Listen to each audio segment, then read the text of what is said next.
And Welsh said, our businesses, everywhere in the world, everywhere I looked in the world, our businesses didn't start to change until we removed those people from the business. So people that were not prepared to make the effort to be part of the culture within the organization that they believed was going to drive success for them. People that weren't prepared to do that needed to go. And I think honestly, I share that slide with people regularly, and it's what when you're doing a presentation and people photograph the screen, that is a photographed slide. And because I think, first of all, everybody can think of people like that, and the people that are most negatively affected by those people are not the bosses. Welcome to the Hands-On Business Podcast. Where else are you going to come to get tips, tricks, and advice on growing your business?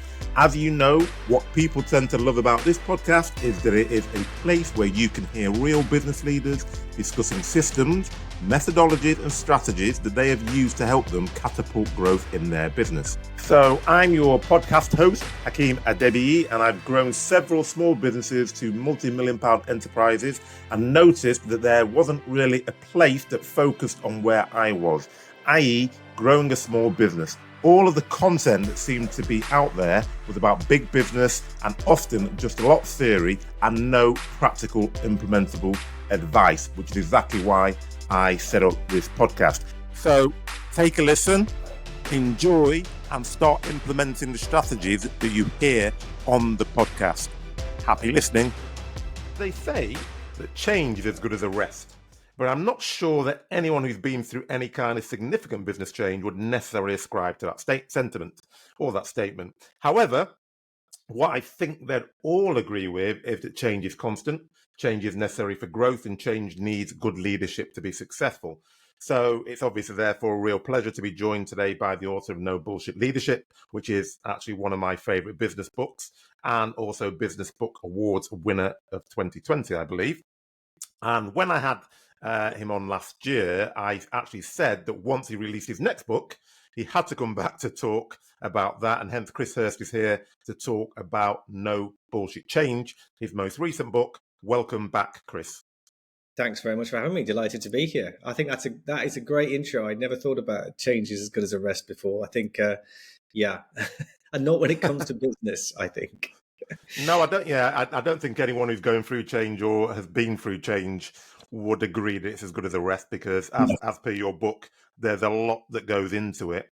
And we're going to get into that because I think that lots of people don't understand the process or that there is a process that you can go through, which is what you describe in your 8 steps, that can really drive successful change. So that's what I want to get into today, to be honest. Okay, great. Excellent. So, I mean, the first question for me is obviously I read No Bullshit Leadership, which I loved, and I'm quoting to everybody all over the place. I think they're sick of me talking about it because it was very simple and it's really easy to understand and very clear to actually implement a lot of the things in there. So what inspired you to go from that to then No Bullshit Change? I think really, I mean, Well, two thoughts on that, I suppose. Really, the first is that I did ask myself that question. I did say, have I got something new to say? I think that's, that was the first question, and in the end, the way I kind of organized the two in my mind when I came to write the second one was that I sort of see leadership as the input, if you like, and change as an output. I mean, that was the kind of the best way that I can think of it. So, it is for sure my definition of leadership is about change. I define leadership as clarity multiplied by action. And action is about getting stuff done, and getting stuff done is always about change. And I think when I actually sort of wrote the kind of working title for the book, in fact, I called it Revolution, because what I suppose what I thought in my mind is that, every time any of us do any tiny little action, you can convince yourself that's a form of change.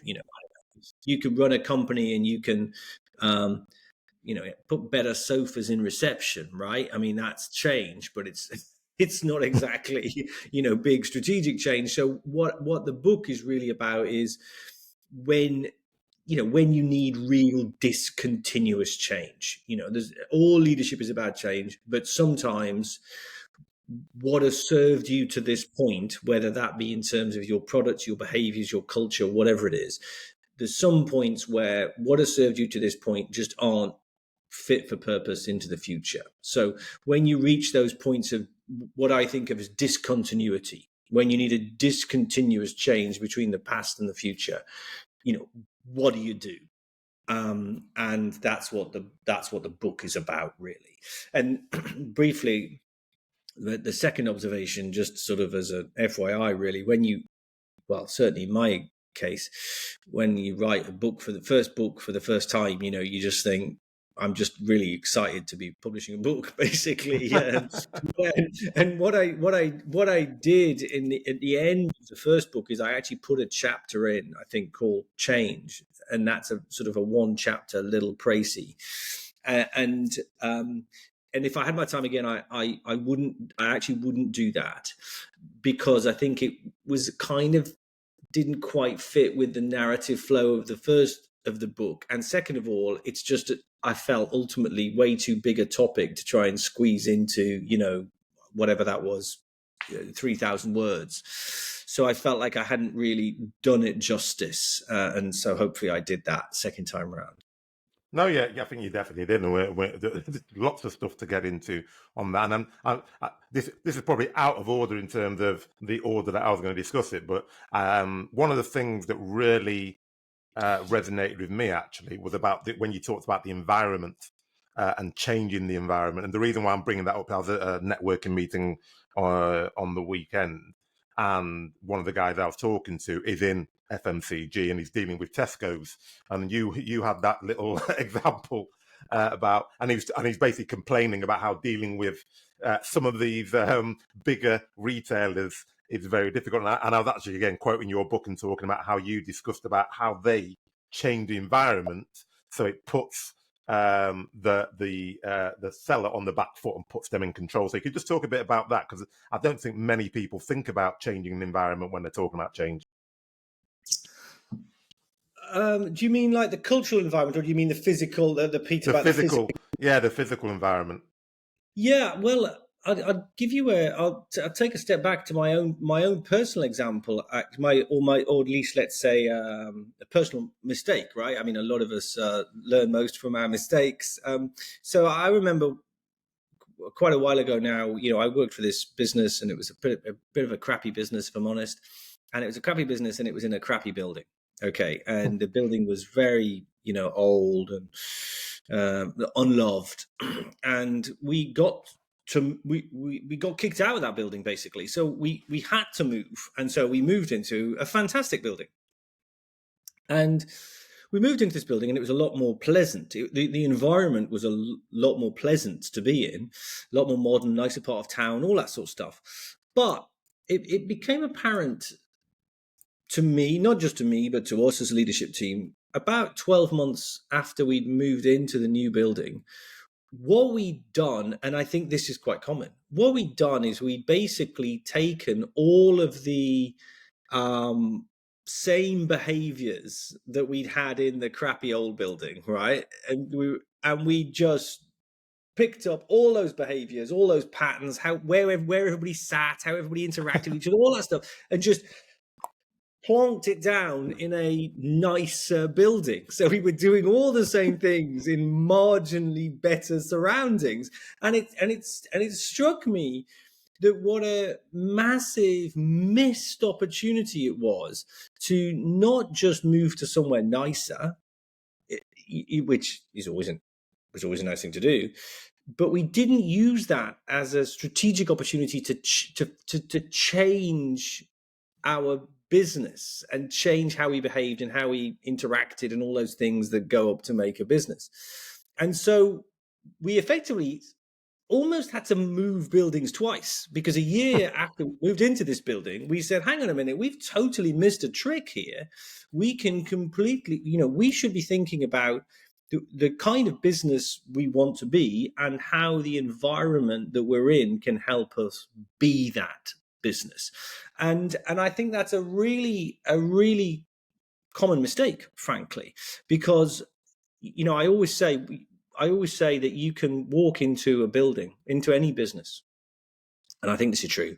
You can walk into any business either as an employee or as a customer or whoever, and you can stand in reception and you can tell an enormous amount about how that business feels about itself, how it thinks, how it behaves, what its culture is. Is it a happy place? Is it a noisy place, a quiet place, a corporate place, all these sort of things. You could tell an awful lot about that just from reception.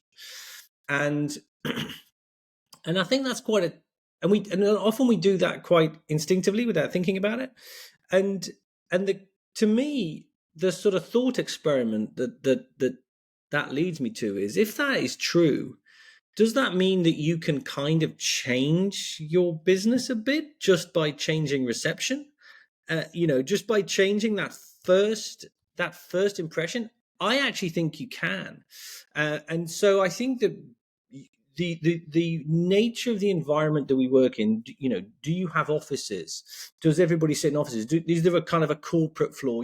Can you tell what somebody's job is based on where they sit? Can you tell how senior somebody is based on where they sit?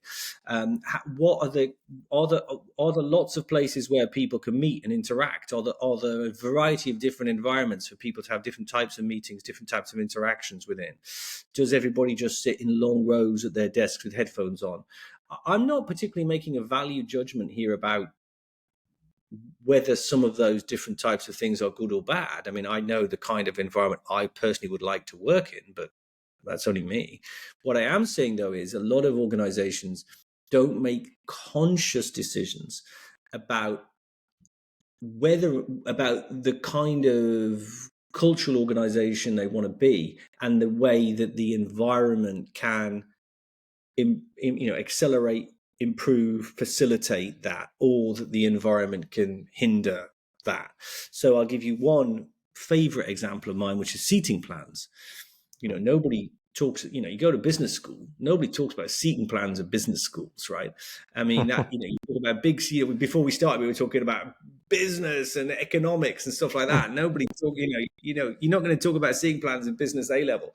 But I tell you what, if you want to catch people's attention in a business, change where they sit. Yeah. I mean, I'm telling you right now, the biggest rows I've had in businesses have been about seating plans, right? And by the way, that applies to everybody, senior people and junior people, all. And so if you want to create discontinuous change in your business, and you want to create cultural change, the seating plan, where people sit, isn't the answer to that. But where people sit, changing how people sit within the environment, first of all, signals Monday is going to be different to Friday, and also starts to signal to people the kind of ways you want them to interact with each other and you want them to work. Because let's face it, huge aspects of what work is really just about the ways we interact with each other. No, yeah, I think you're so right. I mean, and I can think of all the businesses I've worked in, from places where I'd open plan offices to where you were basically on a different floor or in a different. In fact, there was one business that I remember working in, and we bought another business, and they used to have it's like first class, except you turn so you turn left to the executive suite, and you turn right to the cheap seats, and you're like, this is an interesting concept. How are you really connecting with your business? And it's funny because in that business, that was a business, and it's another one of your. I know you talk about vision, where I remember sitting in a meeting and I was discussing, well, we really need to have a vision for this business if we want to work more forward. And the CEO at the time said, well, we've got a vision, I just haven't shared it with anybody. And I was like, yeah. I started chuckling to myself and thinking, right, so we haven't got a vision, and we're pretty much screwed as well. We've all got to guess. The winner gets the prize. Yeah, it was the best statement I've ever heard. I've never heard a statement like that in my life, and I just thought, probably in the wrong place here. Well, exactly. Well, I'll give you a sort of another example of your turn left or turn right. I think I mentioned it in the book, and I didn't mention the name of the company partly because I heard it secondhand. So I was a bit, I thought, if unless I've seen it for myself, I shouldn't necessarily name somebody. But they said it's a big FTSE, actually it's an American company, so they're not a FTSE company, but it's a Fortune 500 company. And this person had been to their headquarters, I think in the UK, and they had coloured carpet. So it was an open plan office, but they had different coloured carpet in different areas of the office. And depending on how senior you were, determined which coloured carpet you're which so if you like, the most senior people could go on all of the colours and the most junior person could only go on like the green or something like that. I was like, wow, that is amazing. So My, I mean, what are the what my question there is the amount of planning that must have gone into that. If they'd actually taken that energy and focused on actually really trying to engage their team and really engage the business, and the things they could do would be unbelievable, because to spend yeah. that time on a coloured carpet, oh my God. Thinking, and then working out who go. Oh, hang on a minute. I think John's a pretty valued employee, so maybe he should be a green, not a yellow. I mean, but Unbelievable. this stuff goes on everywhere. And by the way, I think it is. I mean, we got stuff wrong as well. So one of the things we did. So when we moved again, is we said, okay, we're going to be really iconoclastic here. We're just going to smash everything up. We're going to pull down all the offices. We're going to get rid of all department boundaries. We're going to pretty well put names in a hat, pick names out, and that's going to determine where people sit. We're going to be totally, just crazy about it, just to see what happens. And so we did that. And so we just go from having a very kind of hierarchical business on one day, the next day, everybody's just sitting everywhere. And on one of the desk areas, we had these two quite young, very interesting, cool Scandinavian creatives sitting next to the CFO on this one. And you know what? That didn't work for anybody. That didn't work for the CFO, and that didn't work for the creatives. So we said, okay, well, that was a dumb idea. Let's, there's lots of different ways of organizing ourselves in this company without being quite as radical as that. So let's change our mind. And I think that's the other thing about decisions in business. I use that example with people to say that, most of the decisions that we take in business, in life, are reversible. There's not many that we can take that are totally irreversible, and I think sometimes it's better to possibly go a step too far and come back than not to go quite far enough and never quite find out where the boundaries are, if you see what I mean. No, I definitely do. And I think that comes across very clearly in both books, in terms of, I mean, you mentioned it right at the beginning, it's about action, isn't it? Nothing happens without action.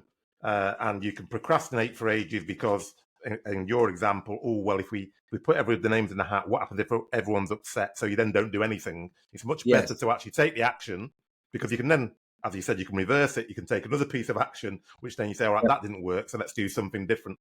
And I think that's, to me, what I see the best leaders doing, is that they don't just take action for the sake of taking action. It's always based on something, but they take action and they're moving forward. I remember reading John McEnroe's book actually many years ago, and he Great said, hero, John McEnroe. yeah, Great. definitely one of mine. Oh, because I know you're a tennis player. Yeah, so I used to be a tennis player, but Manchester weather ruined that for me. But he talked about that what he was always doing was always moving forward. That when he was on the court, he was always on the front foot, and that was the difference between what he did and what other people did. And that, to me, is leadership. Really, you're always trying to move forward in some way, and you can adjust and make micro adjustments, but you have to be moving in a positive direction. I think that's a great example. I agree totally with that. And then, from your point of view, because obviously your books are not just about change or leadership, it's about implementing lasting and sustainable things. So what would you say are the common barriers that organisations face when they're trying to implement meaning, not just change for the change's sake, which some people do, but actually meaningful change, which is going to make a difference? Oh, that's a big question. I think that I think your example earlier, actually, interestingly about your boss who had a vision but wasn't going to tell anybody what it was, I think is actually quite a good example. I mean, the first thing you have to do, whether you're like just you or whether you're running a company of 40,000 people, is you have to have an idea at least of where you're trying to get to. I think that the one of the challenges with business life, work life for all of us is that it's a very noisy environment. You know, we're surrounded all the time by stuff. You know, people asking you to do things, people complaining about things, people, I don't know what, the full gamut. It's not all negative. People saying that was brilliant, let's go and celebrate. And there's all sorts of things happening all the time. Loads of demands on your time all the time. And so it can often mean that we end up being in a very short-term cycle of, so we're making decisions, but we're always making very short tactical, decisions to just get us through the day. And I think when it comes to leadership and when it comes to change, of course we have to do those things, but sometimes we have to get our heads up out of that, and we have to think more long-term than that. We can't, I think, entirely build our business from the bottom up. Sometimes we have to say, well, actually, where are we trying to get to? So as we just said, maybe that will work out, maybe it won't. For sure, you're not going to pick a spot and just go in a straight line towards it. That's not how the world works at all. But the first thing you need to do is know at least roughly where you're trying to get to, what it is you're trying to achieve, whatever language you want to do to describe that. And unlike your former colleague, the second most important thing is you make sure everybody, all of your stakeholders, knows what that is. And that sounds so obvious, right, that it's hardly worth saying. But very often, one or both of those things aren't done and aren't done well. And certainly, I think that leaders, and by leaders, I don't just mean CEOs. I mean, see, this is the thing. I don't, when we talk about leaders, we're not just talking about CEOs. We're talking, that advice, I think, applies to anybody who's running a team. If you're running a team of 4 people, you're running a team of 6 people, 8 people, 10 people, your team will have a task. Whatever that task is, you'll be responsible for doing something, delivering something, running a department, I don't know, customer service, product quality, whatever it is. You should have a view, if you're the leader of that team, not just what your functional task is, but what your ambition is. I mean, I always say, if all else fails, I say, well, we're just going to be the best at doing this. We're just going to be the best at, or we're going to do it most quickly, or we're going to do it, most efficiently, or we're going to be the happiest team. I don't know, I mean, just pick something. Pick an ambition for what your team is, and then make sure that everybody in your team is clear what that ambition is. And I think a lot of people in leadership positions massively under communicate to their teams. And in fact, in the second book, I put a chapter in on communication. Yeah. And if I had my time again, I'd have put a chapter in the first book on communication, if I'm honest with you, because the more that I think about the subject of leadership change, the more that I think communication is so important. It's just, it's just critical, and it's not something that's difficult to do well. I'm not talking about Churchillian speeches or Hemingway-esque prose. I'm just talking about explaining in very everyday language what it is we're trying to do, where the problems are, whatever it is, whatever the nature of the problem is. So I think, where are we trying to get to, and make sure that everybody, all of your stakeholders, your employees, your customers, your bosses, whoever it is, know what it is you're trying to do.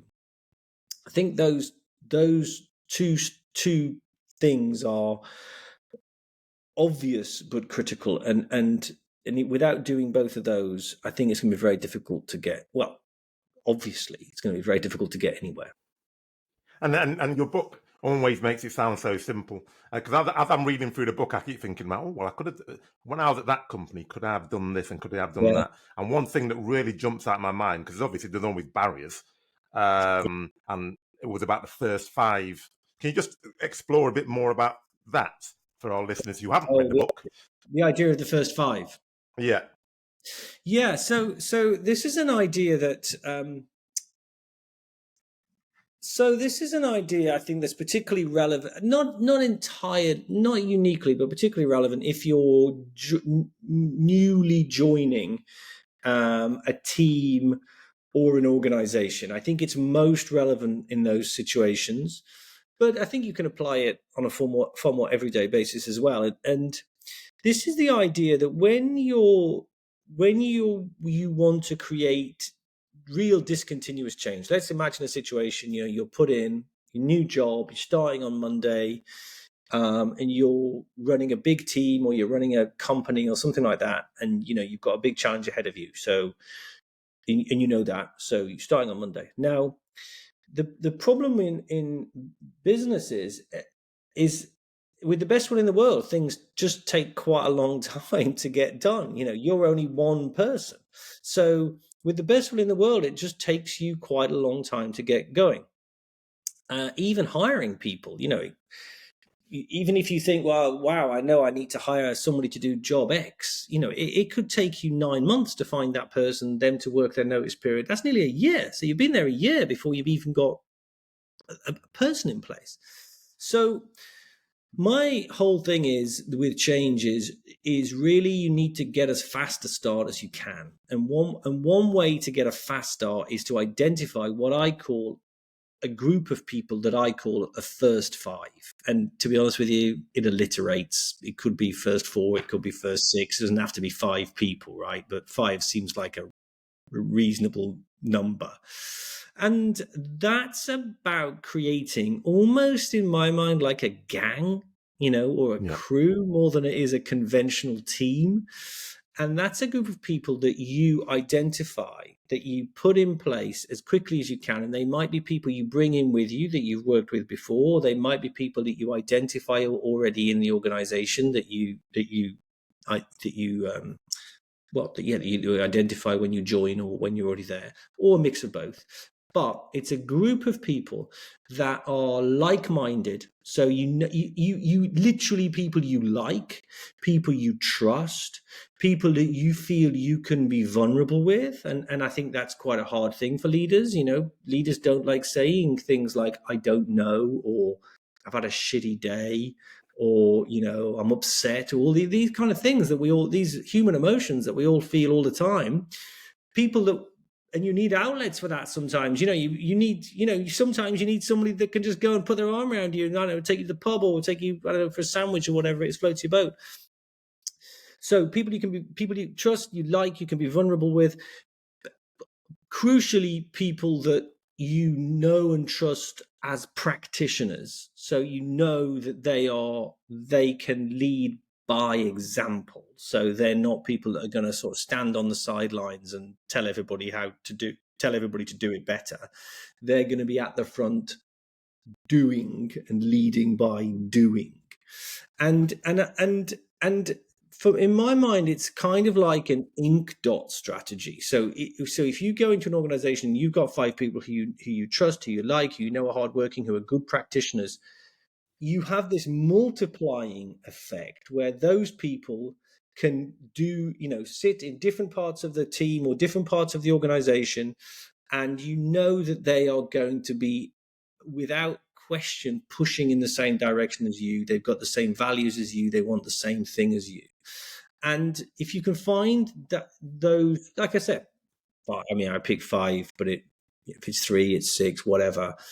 I think that is such a potent accelerant to change. And it's an idea actually that I got from, I met a lady, I talked about it, I think, in the first book. I actually can't remember her name now, but she's in the book.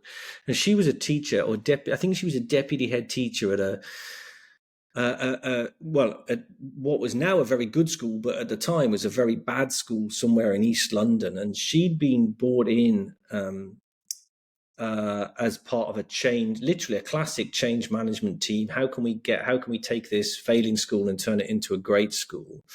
And she didn't use the phrase first 5. that's something that I kind of made up, but she effectively described what I've just described to you. She said the first thing we did was we identified her plus 4 other people, and those people did exactly what I've just described to you. They led by doing. They liked each other. They trusted each other. They could be vulnerable with each other, and they all wanted the same thing. And they were able to get such a huge leap forward in terms of the rate of initial change. And then what happens is that in time, you find other people either just come along with you, or you find other people, it's like and then the first 5 kind of ceases to exist almost, because you've got 50 people or 60 people and the whole organization is going in the direction you want. But it's an accelerant, I think, to change. And I think people shouldn't shy away from saying, you know what, leadership's hard. I need people around me that, they're good practitioners, but people I trust and I like. These things really matter, because leaders need places they can go to recover, and they need people to pick them up as well sometimes. And I think that's what jumped out for me there, because I know some people will listen to that and think about trust and like, and I've seen that happen a lot in businesses where someone goes in, they find people they can trust and like, but they're not necessarily competent and they don't lead by example. And I think that anyone listening has to listen to everything that Chris said, not just you trust them and you like them, because there's lots of people there. Yeah, exactly. Yeah, so you need people. That's a really important point. That's a really important point. These people have to be.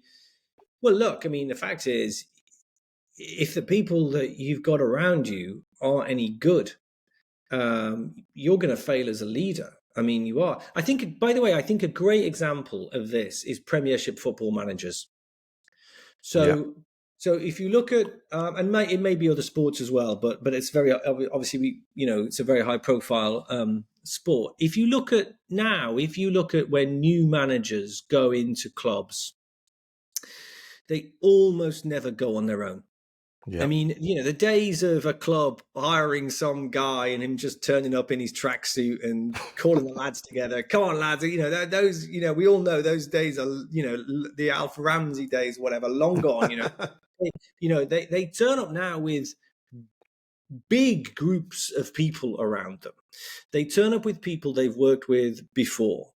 And they do that for all the reasons that I've just talked about. It is a results game. You don't get to keep your job by being a nice guy as a Premiership manager. You either end up in the right place in the league or you're out. Yeah. And you haven't got 12 months to work it out.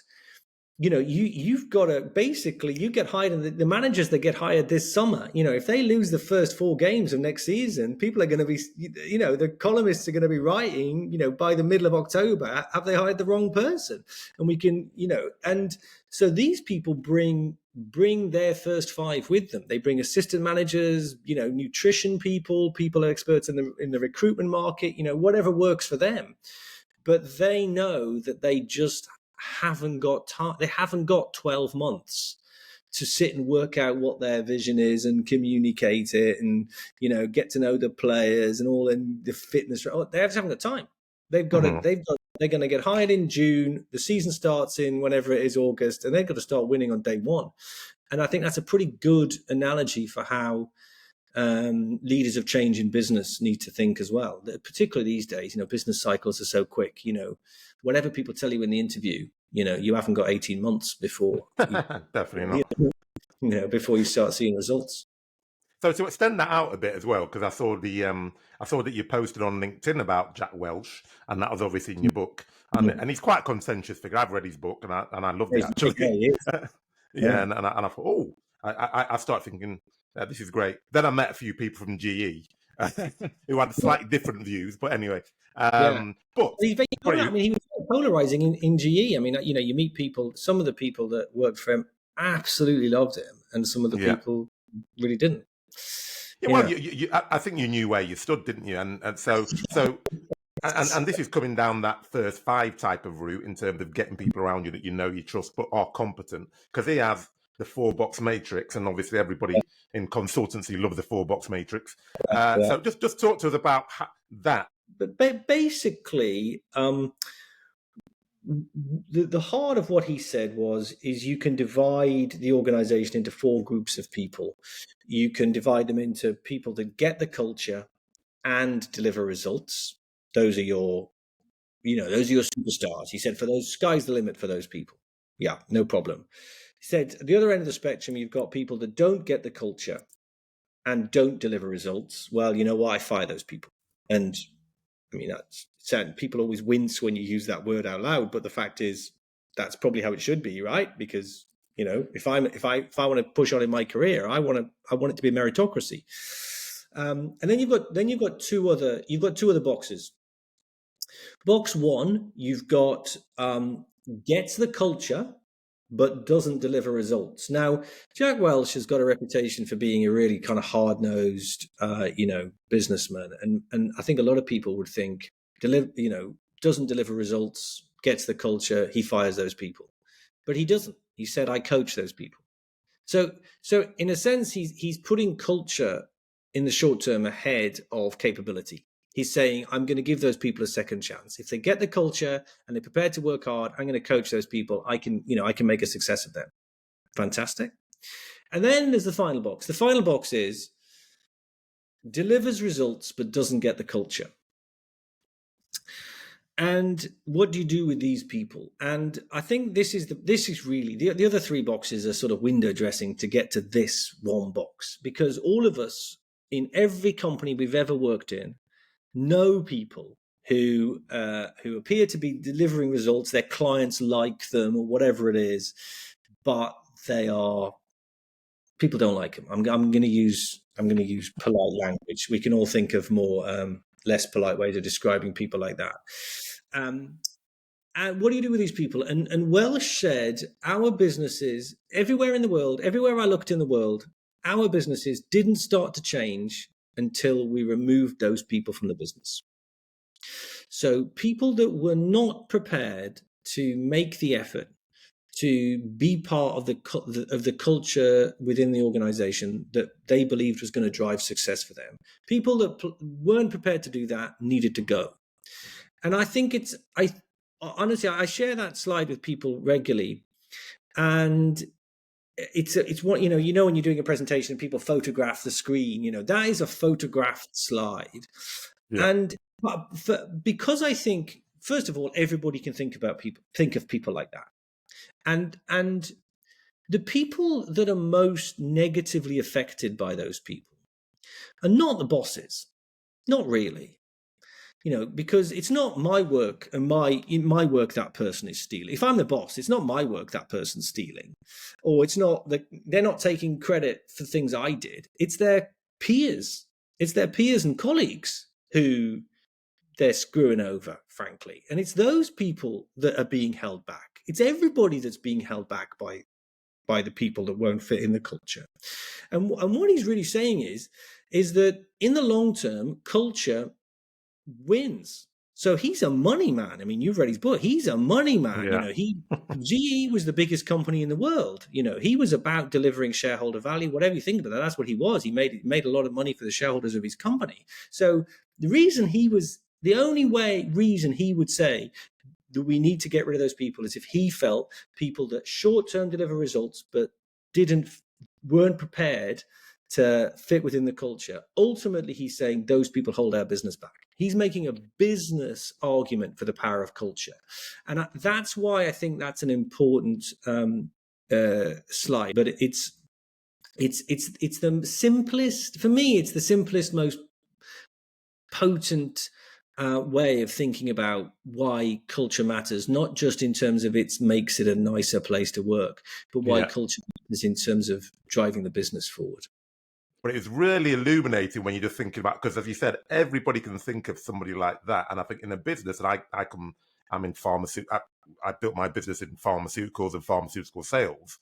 And everyone always used to think, oh, well, if they're performing, then they're great. You want a top performing salesperson, but I think that really does tell you that, but if they can give you the sales on their area, but they're not going to be able to really help you generate meaningful change as a business if they don't buy into the culture, because they're achieving things And it's not just about you achieving; it's about how you achieve it, isn't it? And if you're How? achieving all in the wrong ways and showing the wrong behaviours, it's like, well, he keeps talking to me about why all these values are important, but that guy never does it, and he's always on stage getting awards. It just ruins everything you try to do. Well, it just means that your culture. I think the culture is as strong as its weakest link. Yeah. And by that, what I mean is you can stand up and spout off as much as you like about culture. You can employ consultants to do cultural change programs, all that stuff that organizations do.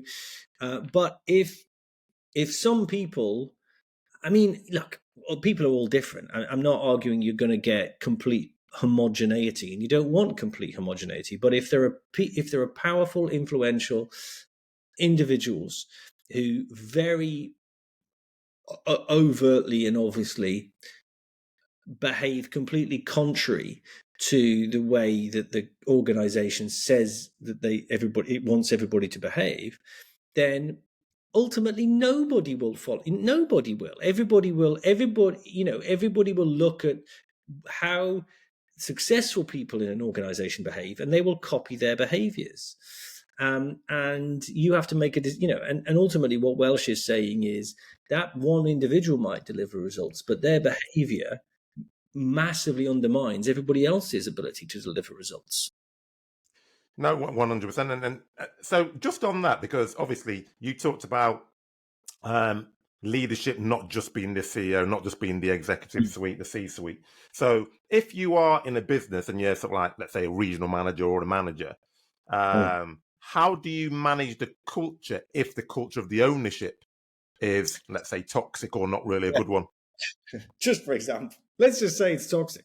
I think that is a great question. And again, when I talk to people about leadership, I end up talking about this quite a lot, because the more I think about leadership, the more I think, well, the majority of people, in fact, virtually everybody who is a leader, even people with like big titles, CEOs or whatever,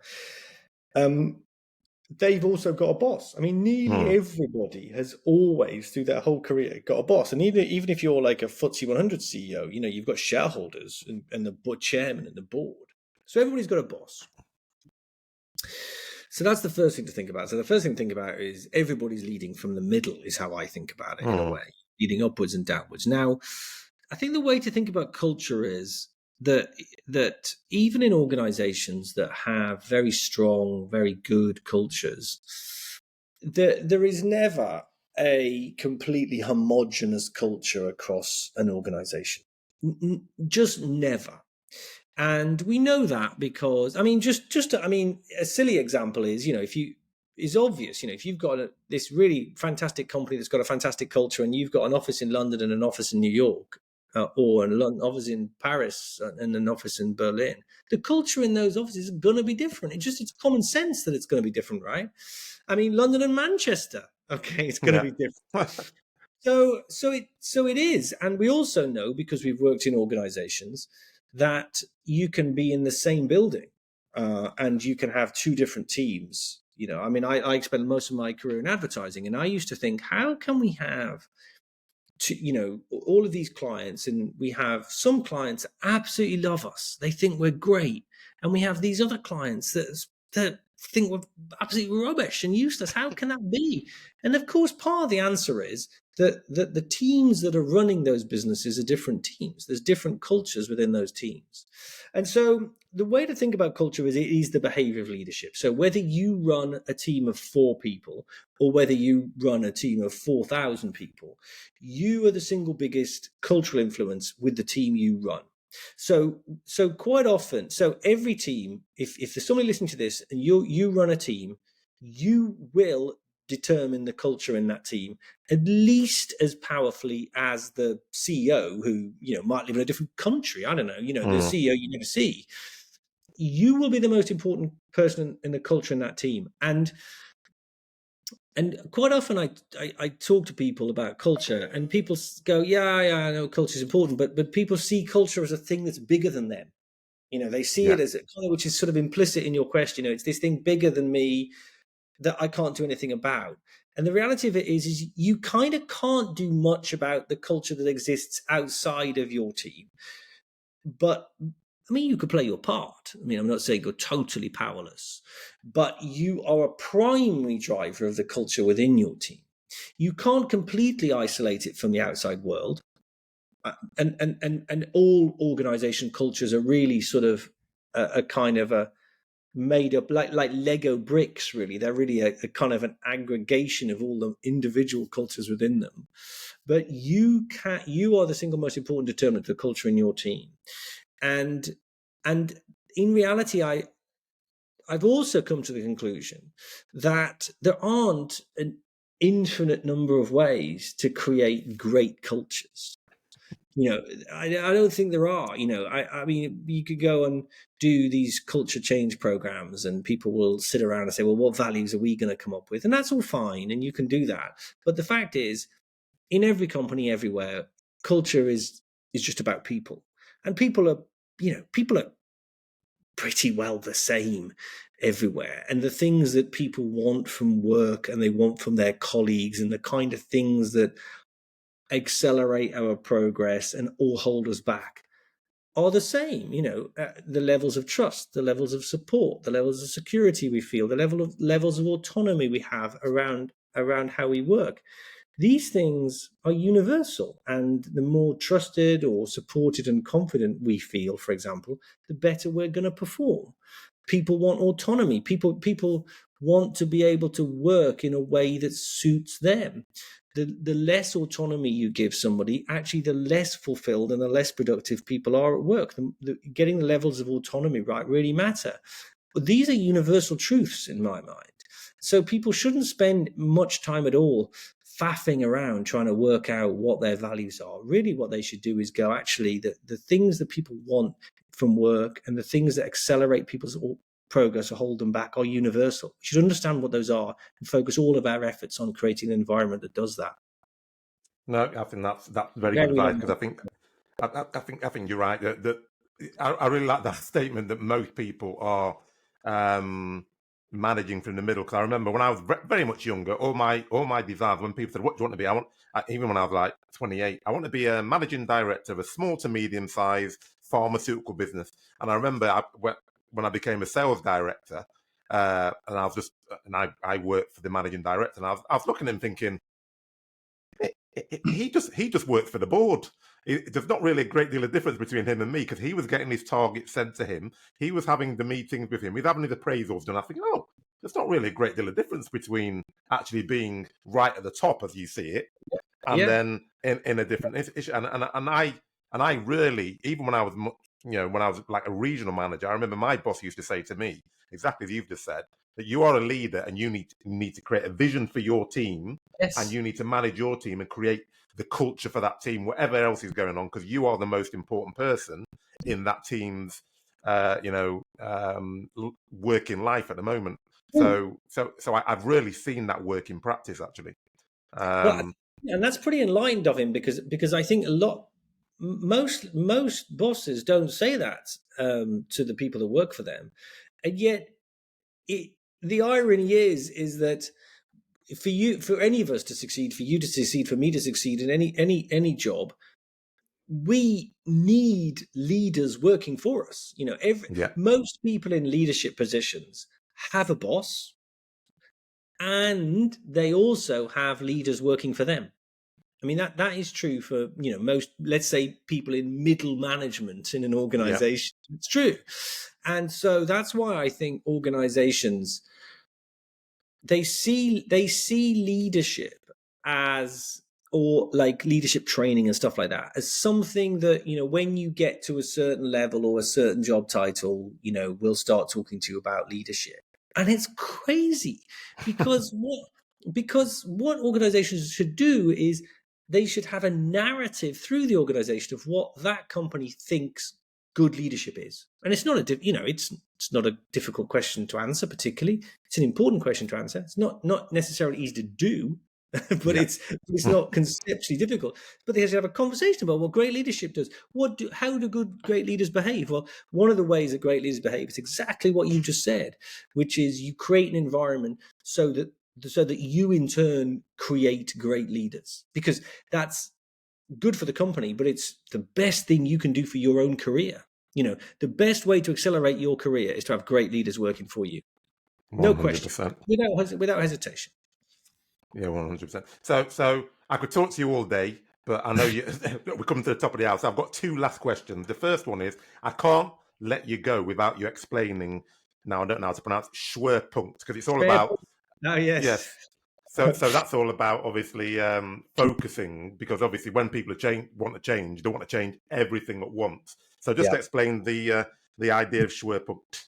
Schwerpunkt. So I personally think this is a great concept and again, it's not my concept. It's from we haven't got a lot of time, so I won't do the history of it. But it's basically a sort of from a German military theorist, a Prussian military theorist in the early 1800s. But the idea Schwerpunkt is one of those German words that doesn't translate directly into English, which is why we've used the German word. But basically, it means point of maximum pressure, roughly speaking. So that my analogy is that what leaders do. You talked about what the barriers to change are, and we said, okay, you've got to, first of all, you've got to determine what your vision is, and then you've got to communicate it. So the next thing you have to do is work out, we want to be over there. How are we going to get there? I mean, it's kind of obvious.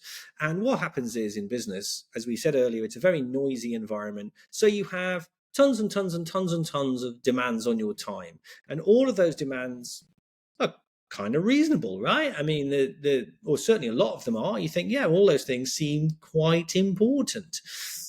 But where I talk to leaders about is, imagine your business is like a graphic equalizer, those things you see in recording studios where you've got all the sliders. And if you take all of those sliders and you push them all forwards by 1%, if you try and do everything, that's all you can do. If you look at all of them, all I can do is nudge everything forward by 1%.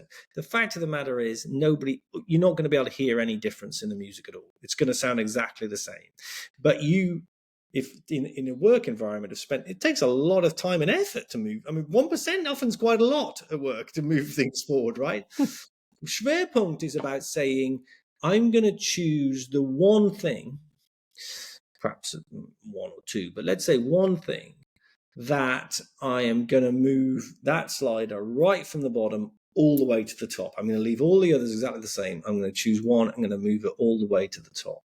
And it's about saying, which is the one thing, the single action that can move you most rapidly towards your end goal.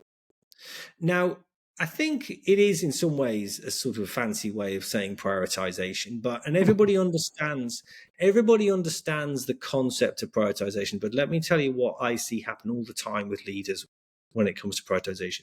People understand the concept of prioritization. They understand the concept of, okay, I'm going to focus, I'm going to try and make that one thing more important than the others. But then what they do is they carry on doing everything else as well.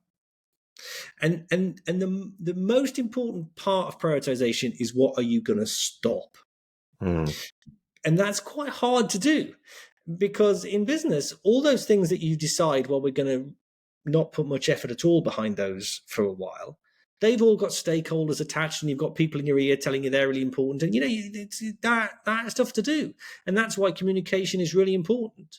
It's really important that your bosses and your clients and your employees, whoever it is, understand where you're trying to get to, and they understand what your Schwerpunkt is. They understand what the areas of focus, your areas of focus are going to be, and why they are your areas of focus. And they're your areas of focus because you believe they're going to move you most rapidly towards your end.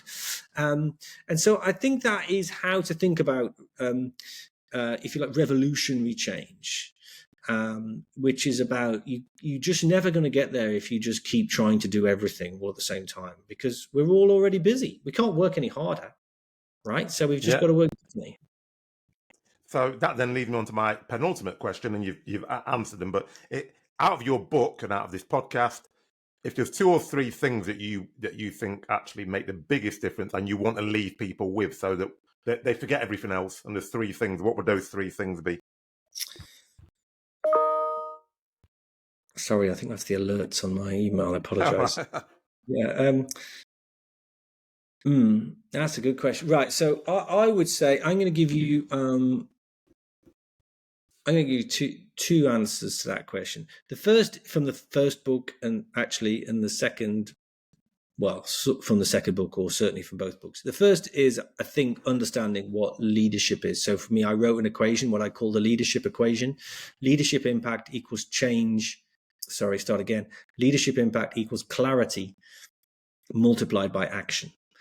And I think that is the crispest, most potent definition of what leadership is for me. You need to be clear about what it is you're trying to do. We've talked about that communication, blah blah blah, and you need to multiply by that by action in order to create impact. If action is zero, no matter how great your strategy is, your impact's zero. That's it. And that, for me, is the most common reason for leadership failure. It's not lack of thinking, because everybody's clever and everybody sits around and thinks of clever ideas. But the fact is, ideas don't exist until you've actually done them, and that requires action. And the second one is I talk about it in the first book, but I talk about it in the second book as well. And that is culture. Culture, for me, it's still so misunderstood. So often I'll talk to CEOs and their eyes will glaze over, or they'll say, "Oh, you need to go and talk to the HR department if you want to talk about culture." And it's like, wow, man. I mean, culture is the defining experience of any organization any of us go and work in, or frankly play in. I mean, Sunday league football team, or whatever it is. Anytime there's a group of people together all trying to do a certain task, there's going to be a culture in that in that team. Maybe a good one, maybe a bad one, who knows, but it's going to be there. And even though it's the defining experience we have in an organization, many organizations are in total denial about what the real culture is. They have no understanding what the real culture is at all. And I think there's a weird kind of inverse relationship, which is the more senior we become in our jobs, the more influential we are over the culture. And we talked about why that is earlier. But in some ways, the more distant we become from its effects. So the more senior you become, right? Everybody laughs at your jokes. Nobody's rude about you. Everybody turns up on time for your meetings if you're the boss. It's what happens when you're not in the room. That's what real culture is. So a lot of leaders think, "Oh, the culture's great. Everybody's really nice around here," but they're nice to you. And so creating an effective culture, I think, is a superpower for leaders. And like I say in the second book, certainly I came to the conclusion that actually the things that create a great culture, it's kind of common sense. There's not thousands of ways of doing it. All great cultures have an awful lot, at least, in common. I'm not saying they're all identical, of course not, because people are different, but they have some very important things in common.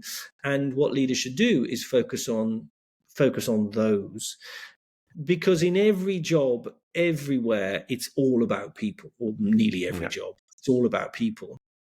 And basically, we all kind of want the same things at work, and we all, we all want to be in environments that enable us to achieve things that we wouldn't otherwise achieve. That's what great cultures do. That's good for us, and that's good for our employers. And so I think that is time. Any time spent making the culture work is time well spent. Any time spent on culture is time well spent. Thank you very much, as always. It's been illuminating. I look forward to your third book, which I'm sure you haven't said it. You've not mentioned it to me, but I'm sure you've got another one in the offing. So I'm looking forward to reading that one as well. And really appreciate all the answers and the discussion we've just had. Really, yeah, I did really too. useful. I really enjoyed the last time I was on. I really enjoyed this. It's a great conversation. It's fantastic. So thanks for having me. No, my pleasure.